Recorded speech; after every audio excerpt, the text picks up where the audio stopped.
Hi and welcome to another Scotch on the Rocks video. Today we're going to talk about the content of a Summon Mountain Leader rucksack for a day walk, and I suppose what I've packed here is for a sort of a chilly summer's day, and we'll maybe chat a bit as we go through about how the content may change depending on weather.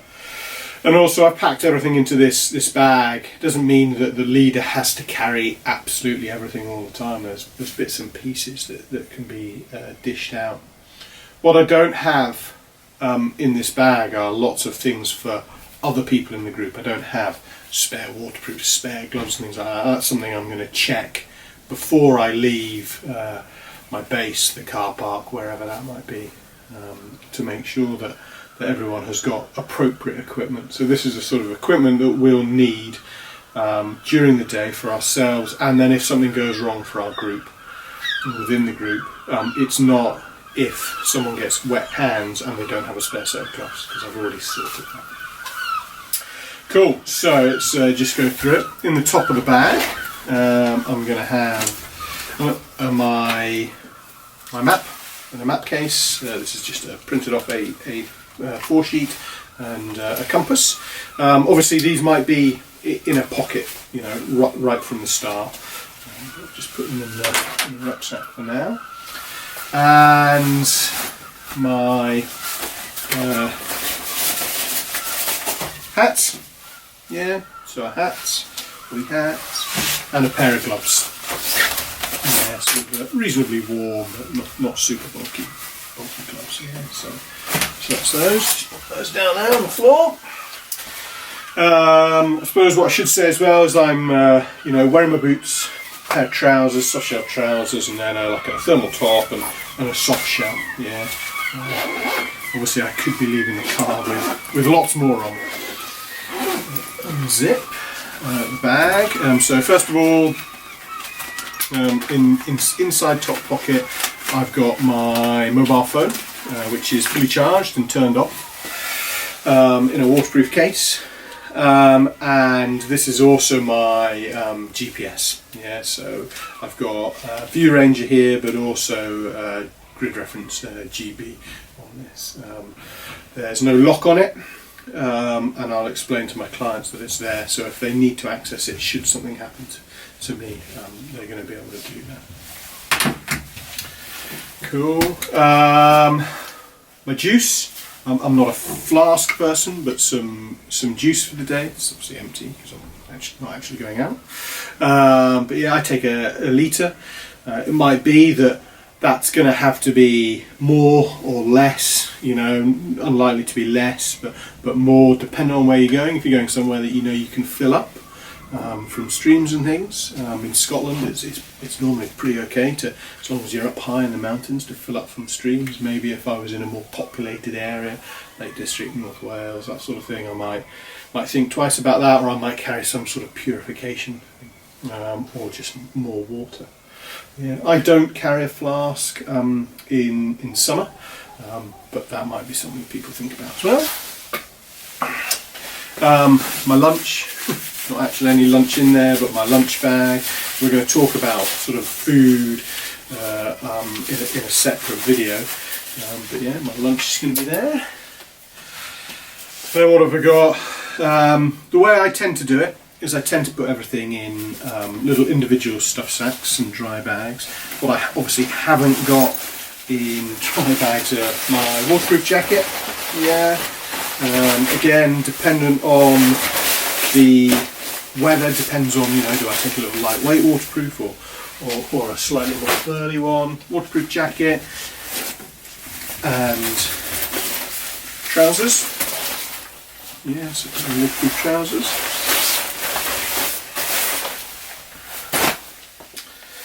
And then, I'm just wearing a pretty skinny soft shell and a thermal top, so it might be that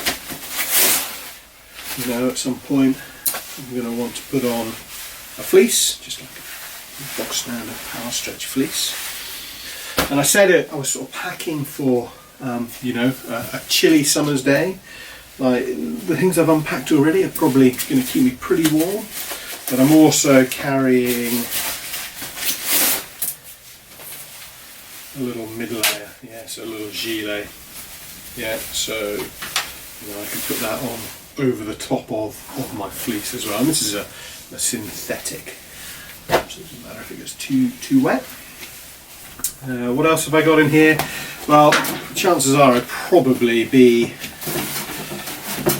using these, but I thought I'd just put them in the rucksack. So my walking poles, really lightweight ones, but walking poles, if I'm not using both of them, I'd probably definitely be using more. And then, last bit of kit really for me, if it all did get really cold or we had to go stationary, someone had injured themselves, I've got a bigger V-layer jacket. I'm not digging that out. Again, ideally a synthetic one, because then it works better when it's wet, and doesn't get damaged as much when it gets wet than down, although down is going to keep you warmer and is more compact when it stays dry. So that's sort of the stuff for me, to look after me during the day. I've got some sort of little emergencies, I suppose, for myself, but also the group a little bit. I'm going to carry a spare set of gloves, for me, just in case what I'm carrying isn't warm enough or they get wet. And these are just a little bit burlier, a Gore-Tex sort of lined, warmer glove, a winter glove ultimately. So I've got those. And then also got head torch. Charged up. This is one of these rechargeable ones. It's quite nice. And then sort of doesn't really come under first aid, but some Compeed, a little bit of tape. I carry a spare lace as well. It's a real pain when someone's lace goes when you're on the hill, or even just doing them up in the car park, before you head onto the hill. So it's pretty useful to have a spare lace. Cool. So some spares. And then I'm into the sort of the group kit, really, the kit for emergencies when things don't go wrong. So, quite right. Rope. Again, I don't need to carry all of this stuff I'm just about to dig out, but a rope in a stuff sack, back coiled, ready to go.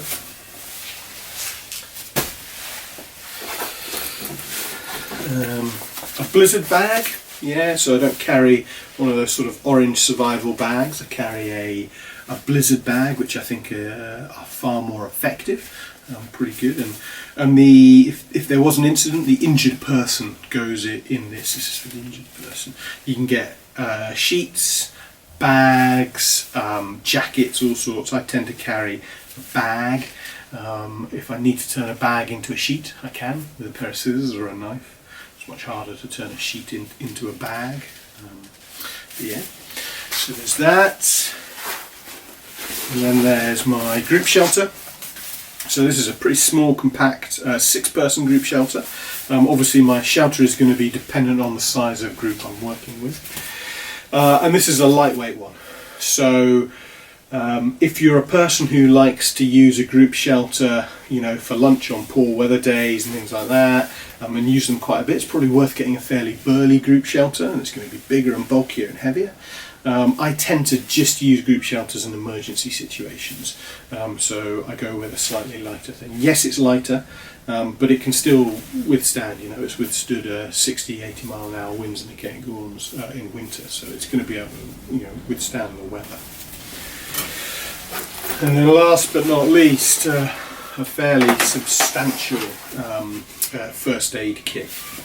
Not just a first aid kit. In here is my spare compass, and a few other bits and pieces. So it's sort of, and then a nice waterproof bag.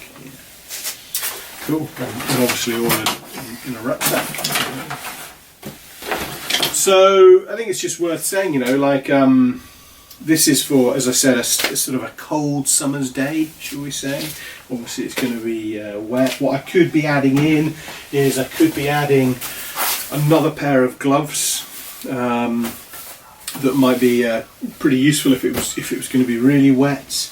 Or at the other end of the spectrum, it might be really warm and sunny, so a lot of these things come out. And a sun hat goes in, and sun cream, especially if you're ginger, and a pair of sunglasses might go in. And as other things come out, I might be taking more than just a litre of water. And I've not carried a spare map. It might be that I choose to carry a spare map should one blow away, though you know my maps are always, if need be, attached on.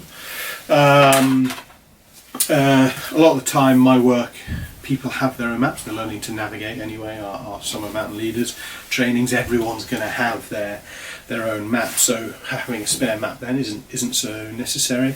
I've also got my phone with View Ranger on.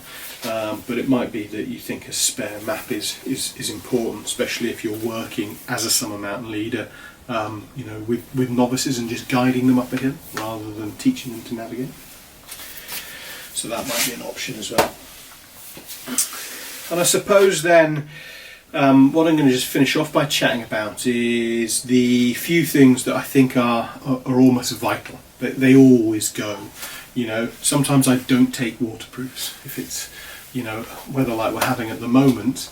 It might be that there is no chance of rain, so I might just take a little windproof, which this soft shell is. I might choose to leave my waterproofs at home. It doesn't happen very often in Scotland, but I've packed for a cold day. It might be that mid layer doesn't need to go. It might be that I'm in terrain where there is no chance of using a rope. So really the little climby sections, there's no chance of that happening. I'm in more maybe say hill and moorland leader terrain, but I might want something for confidence roping, say. So I take a shorter length of rope, or even a sling, but I'm not a huge fan of using slings for that. So there are some things that don't always go in my bag, but there are some things that I think have to always go. I think would be perceived as negligent maybe if we didn't have them. And first of all, that would be a first aid kit, so a decent sized first aid kit. And your first aid kit needs to reflect your level of training. So there's no point taking lots of things in a first aid kit if you don't really know how to use them. But a first aid kit, I would say, is pretty important. I would say a mobile phone and a way to contact the emergency services, and on that mobile phone some form of mapping software, location finder, grid reference GB, OS locate, View Ranger or something like that. I think a GPS functionality now is vital. And then a group shelter. They have loads and loads of uses, even if it's not really wet, if it's windy potentially, but they can even be used, it's hard to imagine in Scotland, but as like sunshades, and that sort of thing. You don't get in it, but you use it as a bit like a tarp. So that, and then poles. So it doesn't necessarily need to be my poles, as long as there's a set of poles within the group. I think poles are pretty important. It could be the difference between someone sort of hobbling off the hill, using these almost as a set of crutches, or being stationary and having to wait for mountain rescue. So a set of poles within the group is going to be pretty important, so they always go with me as well. My blizzard sheet didn't used to be a sort of something that went every single time, but I've changed now. When I'm working, this always goes, and that comes off the back of having colleagues who have had incidences where they're pretty confident that the blizzard sheet or the blizzard bag did its job. It saved people ultimately and stopped them getting very, very cold. So that goes as well. And then finally, a couple of little things that are sort of, in that middle ground. Head torch, but I'll be totally honest, 21st of June, and you know, the aim of the day is to go from the Cass car park in the Cairngorms up and over Cairngorm, and maybe do a little bit of navigation. Is there really a need for a head torch? You know, sometimes you can wander around the plateau at that time of year in the middle of the night and not need a head torch because the moon's out. Yeah, and it doesn't really get dark. So it's pretty rare for me not to take a head torch, but I wouldn't say it always goes. And I do have a little emergency head torch in my first aid kit. And then map and compass. So yes, this is a bit of a contentious one, but my map and compass doesn't always go, I'll be really honest. It does when I'm working, I suppose, when I'm working in a mountain leader context or an instructional context. But you know, there have been times where I've walked in to go climbing, and you know, I know where I'm going, the weather's really good, I've used that as my backup. But yeah, a map and compass pretty much always goes as well. These things don't. So there you go. So contents of a mountain leader rucksack. You know, everyone's going to be slightly different. I suppose the key thing is that you can justify whatever you have in your rucksack. You know, if you're not taking something, then you need to be able to justify why you're not taking it. So if I decide not to take a rope, I've got to be able to justify why I'm not taking that rope. Yeah, is it because there is no sort of, you know, rocky terrain, so there is zero chance of moving a rope, or are you just being lazy because you don't want to carry it? So being able to justify anything that you carry. But as I say, there's a group of things here that I think you'd be hard pushed to explain to you know, a judge in a court, God forbid it ever got that far. If you didn't have those things, I think you'd be really hard pushed in a professional context.